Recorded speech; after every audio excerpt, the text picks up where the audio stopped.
আসসালামু আলাইকুম ভিউয়ার্স, কেমন আছেন সবাই? আশা করি সকলে ভালো আছেন। আপনারা দেখছেন মাছের খামার ইউটিউব চ্যানেল। তো আপনাদের সাথে আছে আমি হৃদয় হাসান। তো আজকে আমাদের গাপ্পি হাউসের কিছু পরিষ্কার করা হবে। আমাদের গাপ্পি হাউসের যে বাচ্চা ছিল সেগুলোর ট্যাঙ্ক আজকে পরিষ্কার করব। তো চলেন শুরু করা যাক আজকের ভিডিও।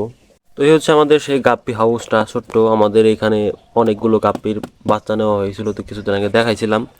তো এইগুলো আজকে আমরা সুন্দর করে এখন ধরবো, ধরে আলাদা করে ট্যাঙ্কটা পরিষ্কার করবো, পরিষ্কার করে নতুন পানি দিয়ে তারপর আমাদের মাছগুলোকে আবার ছাড়বো। তো দেখেন এই হচ্ছে আমাদের মাছের কোয়ালিটি। মাছ একর সাইজ হয়ে গেছে মাশাআল্লাহ। এগুলো আজকে পরিষ্কার করে আবার নতুন করে পানি দেওয়া হবে। আগে চলেন মাছগুলো সুন্দরভাবে ধরে তারপরে আমরা দেখাচ্ছি মাছগুলোকে।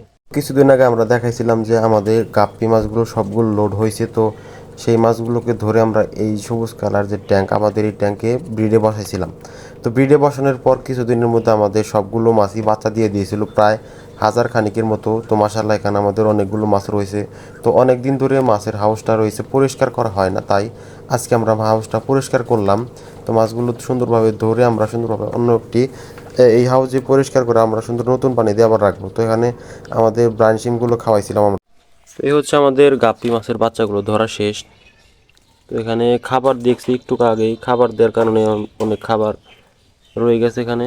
তো আমাদের খাবারগুলোকে সুন্দর করে ফালাই দিয়ে আমরা এখন পানিটা সুন্দর করে পরিষ্কার করে তারপর আমরা নতুন পানি দিয়ে তারপর আমরা মাছগুলো টেম্পারেচার অ্যাডজাস্ট করে সুন্দরভাবে ছেড়ে দেবো। তো আমাদের মাছগুলো দেখেন ধরা শেষ। তো এখানে আছে মিক্স গাপ্পি সব বাচ্চাগুলো। মাশাআল্লাহ দেখেন কত হিউজ পরিমাণ আছে মাছ। অক্সিজেনটা উঠিয়ে দেখাই। এখানে প্রথমে আমরা কালো বাটিতে উঠেছিলাম, কারণ মাছ কালো তার জন্য দেখা যায়নি। তো এখন আমরা এই বাটিতে দিছি। এখানে হিউজ পরিমাণ গাপ্পি আছে আমাদের এখানে। এটা পরিষ্কার করা শেষে আমরা এখানে পানি দেবো। এখন পানি দিয়ে তারপরে মাছগুলোকে আমরা টেম্পারেচার অ্যাডজাস্ট করে তারপরে ছেড়ে দেবো আমরা। তো এখানে একটা বড় মাছ আছে, এটা আমরা সরিয়ে দেবো। এটা হচ্ছে কোবরার মেল। আমরা এখন পানি দিয়ে নিই, তারপর আমরা মাছগুলোকে ছাড়বো। আমাদের পানি দেওয়া শেষ, তো আমরা অক্সিজেন ফ্লোটা দিয়ে দিছি। এখন আমাদের মাছগুলো টেম্পারেচার অ্যাডজাস্ট করতে দেবো। তো এখানে আমাদের হিউজ পরিমাণ গাপ্পির বাচ্চা রয়েছে দেখেন। এগুলো হচ্ছে সব হচ্ছে গাপ্পির বাচ্চা। আমাদের কিছু বেলুন মলির বাচ্চাও আছে এখানে, অল্প কিছু বেলুন মলির বাচ্চা রয়েছে। এখন আমরা টেম্পারেচার অ্যাডজাস্ট করার জন্য রেখে দেবো প্রায় 7-8 মিনিট, কারণ এখন হচ্ছে দুপুরবেলা। পানি মোটামুটি টেম্পারেচার অ্যাডজাস্ট আছে, তাও কিছুক্ষণের জন্য আমাদের রেখে দিতে হবে, কারণ সাবধানের মানে নেই। এখন হচ্ছে ছোটো মাছ, তার জন্য আমরা কিছুক্ষণ আমরা টেম্পারেচার অ্যাডজাস্ট করার জন্য রেখে দিলাম।